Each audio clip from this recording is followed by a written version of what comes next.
A couple of years ago, I made a video called My 100 Favourite Movies of All Time. And even though that video has done very well and I was happy with it at the time, looking back on it, I wish I'd done that video a bit differently. Because if you've seen that video, it is literally just a very long montage of clips from films that I like set to music.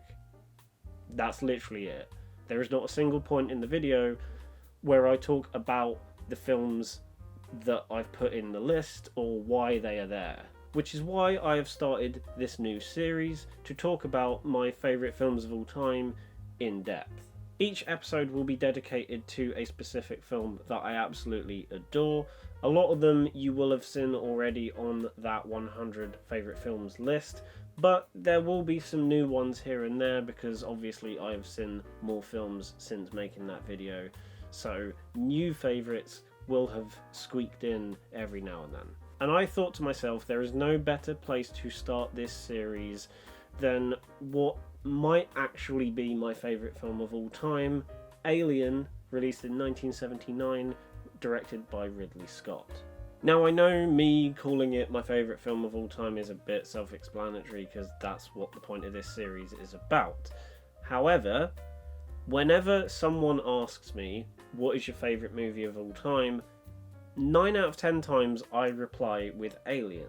My answer actually used to be Whiplash, but for a few years now my answer has been Alien, and don't worry, we will get to Whiplash at some point in this series. Alien is an interesting one for me because I didn't instantly love it when I first saw it. This is a film that took quite a long time for me to fully appreciate and fall in love with it as much as I do now. The first time I saw the film was way back in secondary school when I was only a teenager, and unfortunately back then my attention span with films wasn't as great as it is now because there are a lot of films that I watched back then that are like deemed as masterpieces and classics that I just didn't click with purely because I thought the pacing was way too slow.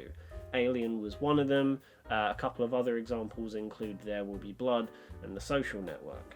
Thankfully though, as years have gone on, I have re-watched said films and I have newfound appreciation for pretty much all the films I used to say I thought were boring, because teenage me is an idiot. And I'm so glad that out of all the films, Alien was one that I gave a second chance to, because I very easily could have just written it off when I was a teenager and never see it again. Thankfully though, because I gave it a second chance, I then fell in love with it on that second viewing and continued to fall in love with it more and more the more I watch it. For me, Alien is one of those films that gets better with age. Considering it's a film that came out in 1979, I think this film holds up incredibly well. And outside of like one or two things here and there, the film genuinely feels like something that could come out now. I genuinely don't know what teenage me was on about, because for me now, the pacing of this film is absolutely masterful. It's slow, but it's just the right kind of slow that draws you in more as it goes on. And the film actually does pick up pace as it goes on. It's just that initial first half of the film is done in such a patient manner that you kind of need to be on board with it from the moment it starts, or otherwise you're not going to be on board with it at all. And I think that's what younger me had an issue with. Once the film actually gets going and all the alien stuff happens, I was on board with, but it's the slow pace of the first half that I think initially drew me away. Thankfully though, I completely understand now that it is setting up a specific tone and atmosphere that just seeps into your skin from the moment the film starts. I mean, hell, from the moment the bloody title appears on the screen, you know exactly the tone and atmosphere it's going for, and it's just so perfect with setting up a specific tone. And that obviously goes to say that Ridley Scott's direction is absolutely fantastic in this film. I think he directs this film with such urgency, yet also a lot of restraint as well. There are a lot of things that he could very easily show in a lot of shots, but chooses not to.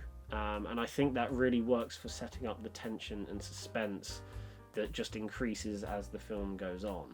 For example, there's that one shot in the director's cut that I absolutely love, and I am annoyed that it's not in the theatrical cut of the film, where you're seeing Harry Dean Stanton's character trying to look for the cat, and then it just cuts to these chains dangling in silhouette above him.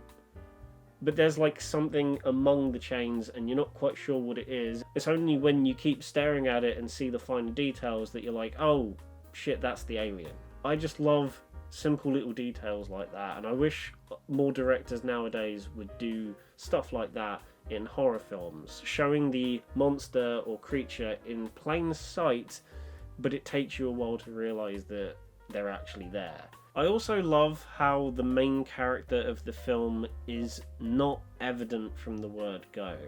Yes, Ripley is a prominent character at the start of the film, but when the film starts, it's more actually about the group of characters rather than any individual person. It's only as the film goes on and the crew gets whittled down to small numbers that you realise that Ripley is actually the star of the show here. And I just love when it's done right, and Alien, being one of the first films to do this story approach properly, I think does it really well.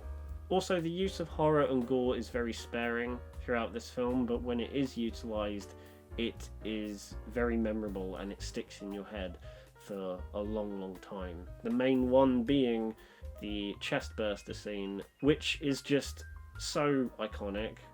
I think the thing that really sells that scene is John Hurt's performance. And obviously there is that fun bit of trivia that none of the other actors in the scene knew what was going to happen. They knew something was going to happen, they just didn't know a little creature was going to pop out of John Hurt's chest, and that's where the scene was going to go. So I just love that, because John Hurt really sells it in terms of looking really pained and in agony, but on top of that, all the other actors look scared shitless, and I just love that detail. I honestly don't know what else to say about this film that hasn't already been said. I think it's directed masterfully, the score is so good, the performances are all great, and it is just such a tight, well-crafted film as a whole that I genuinely can't see how someone could fault it in any way. So guys, that was the first instalment of the My Favourite Films series. I hope you enjoyed, and I hope you look forward to seeing me talk about more of my favourite films over the coming months. If you enjoyed the video, then give it a thumbs up, and remember to subscribe to the channel so you don't miss out on any more videos. Bye!